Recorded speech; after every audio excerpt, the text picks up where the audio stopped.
আসসালামু আলাইকুম। বিডি blogspot-এর পক্ষ থেকে আবারও সবাইকে আন্তরিক শুভেচ্ছা ও অভিনন্দন। আজকে আমরা শিখব হেডার টেগ সম্পর্কে। হেডার টেগ কি? হেডার টেগ হলো H1, H2, H3, H4, H5, H6 এই 6টা টেগকে হেডার টেগ বলে। তো এই টেগগুলা আপনার বিভিন্ন পোস্টের মধ্যে দেয়।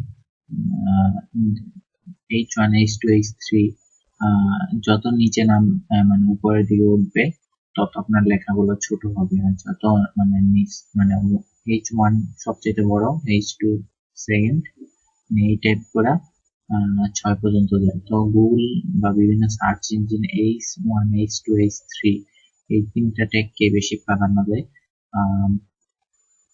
তো আমরা সকলেই চেষ্টা করবো যে বিভিন্ন আমাদের পোস্টের মাঝে এই ট্যাগগুলো দিতে। এই ট্যাগগুলো দিলে গুগলে খুব দ্রুতই র্যাঙ্কিং এ যায় আমাদের সাইটগুলা।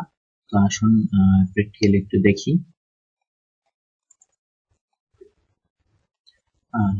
The header tag or the H1 tag in HTML, দেখুন আমরা যদি এখানে ফটোতে যাই কোনো ইমেজ,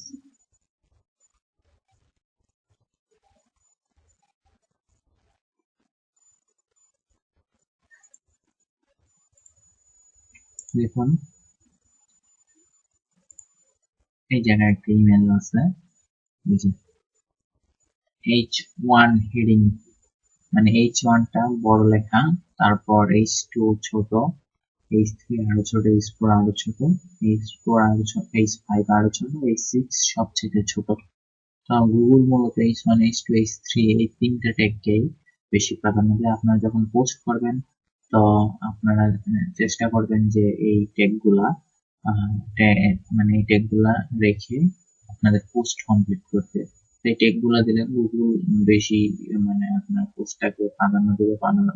আপনার পোস্টটা যদি প্রাধান্য পায় তবে আপনার সাইটটা কিন্তু অবশ্যই প্রাধান্য পাচ্ছে। ওকে, তো আমরা চেষ্টা করব এই ট্যাগগুলো দিয়ে আমাদের পোস্ট কমপ্লিট করার জন্য। ধন্যবাদ। অবশ্যই সাবস্ক্রাইব করবেন, কমেন্টের মাধ্যমে আমাদের ভিডিও বা আমাদের ভিডিওটা কিরকম লেগেছে আপনাদের কাছে সব আপনারা আপনাদের মূল্যবান মতামত কমেন্টের মাধ্যমে জানাবেন। ধন্যবাদ।